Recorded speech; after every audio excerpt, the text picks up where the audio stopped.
So hello guys, and welcome to another video, and the Mario vs. Donkey Kong remake is releasing next month, and I'm really excited about it since it seems to have a lot of content.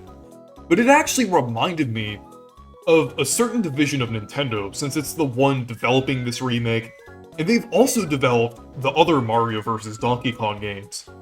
And this division of Nintendo is mostly forgotten, even by most Nintendo fans.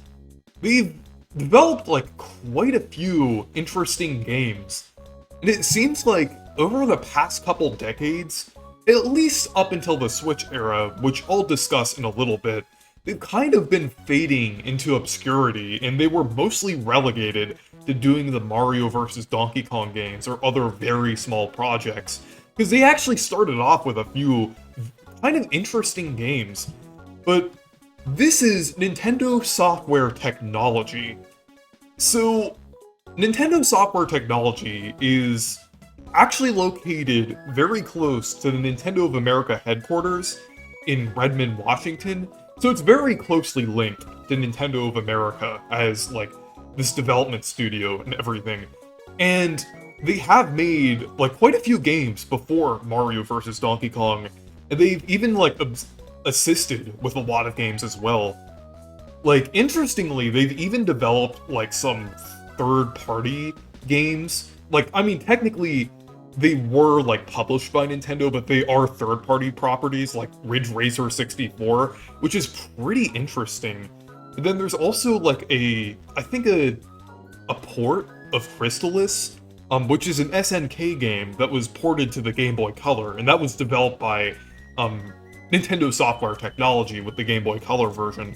But they've also done like a few other older projects as well, like Pokemon Puzzle League, Wave Race Blue Storm, which is the GameCube sequel to Wave Race, and then 1080 Avalanche, which is also on the GameCube, the Nintendo Puzzle Collection, and they did like a lot of ports and things as well, like the Puzzle Collection as well as like the Zelda Collection on GameCube, and they even did like Ridge Racer DS.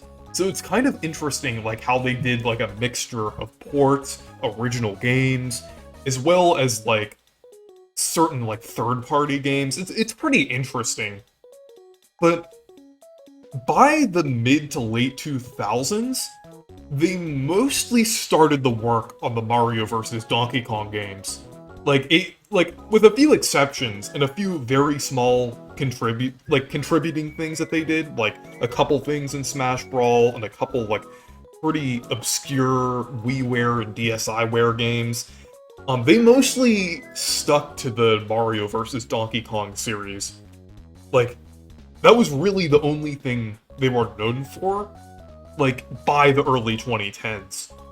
And it really seemed like they didn't really have that much to work on, and so they kind of faded into obscurity. And part of the reason why they faded into obscurity is because they weren't able to work on many large projects and things.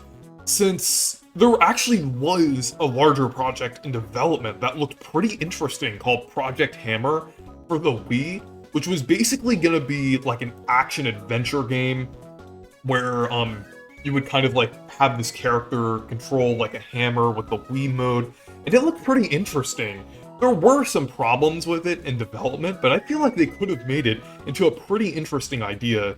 But unfortunately, it had to be canceled under some circumstances, and like with how like the Japanese side of Nintendo viewed it.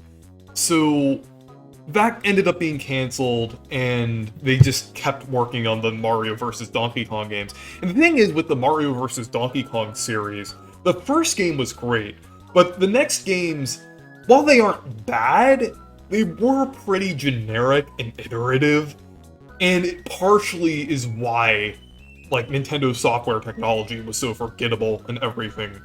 But during the Switch era, it seems like they're starting to make a comeback. Well, at least over the past 5 years now, since they have been doing quite a lot more interesting things and have been working on bigger projects that have been gaining a lot of attention.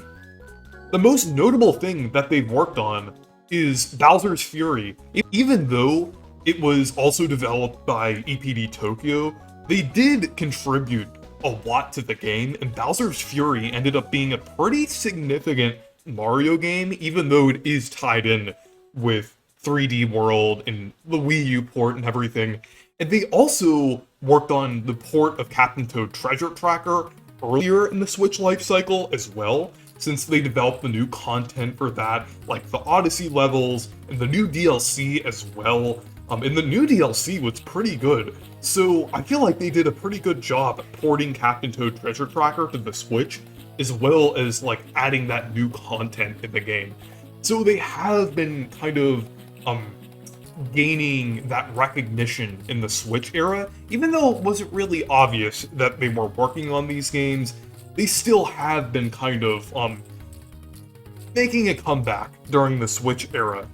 And even more recently, just a few months ago, they worked on F-Zero 99. They were the sole developer for this game.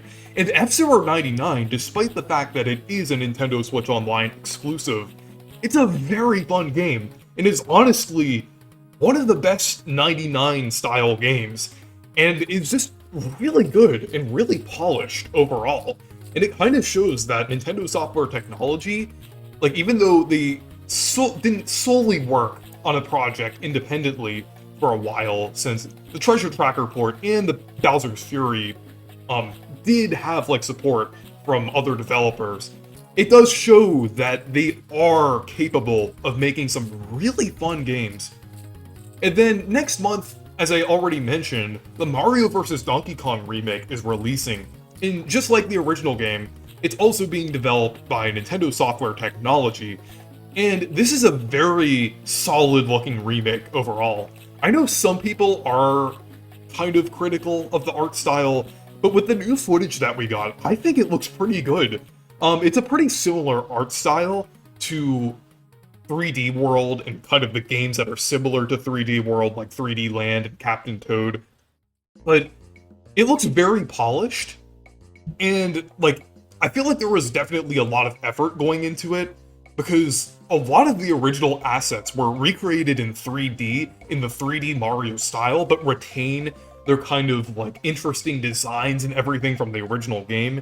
The only thing that people are noting that it was kind of like missing from this remake was the original animations, but I feel like with the size of Nintendo Software Technology, since they only have around 50 developers, I think they can only do so much. But what they're doing with this remake looks really good, and it definitely gives me a lot of hope in projects that they can develop in the future, like this, along with F-Zero 99, as well as Bowser's Fury in the Captain Toad port. They're definitely capable, and they're definitely showing that they've been capable during the Switch era. And I really hope they continue to do more interesting projects, especially like F-Zero 99.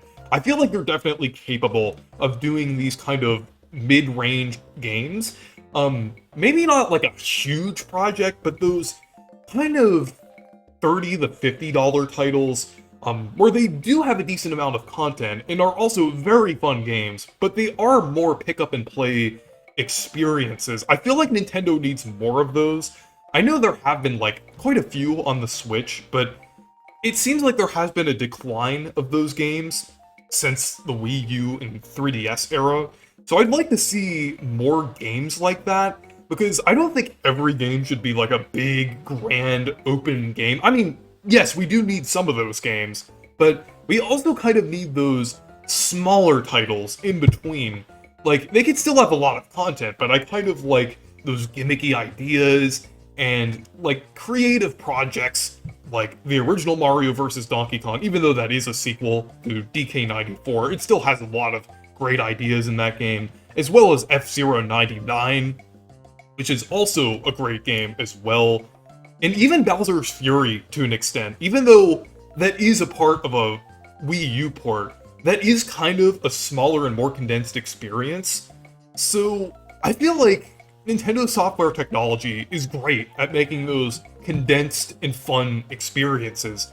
I just hope Nintendo doesn't relegate them to doing those mini-style Mario vs. Donkey Kong games. I know those are kind of in that category that I was mentioning, but that had its own issues involved with it. So I really hope they're able to make more creative and interesting projects now. But yeah, I'm definitely hopeful for the future of Nintendo software technology, as they've been making some great projects during the Switch era.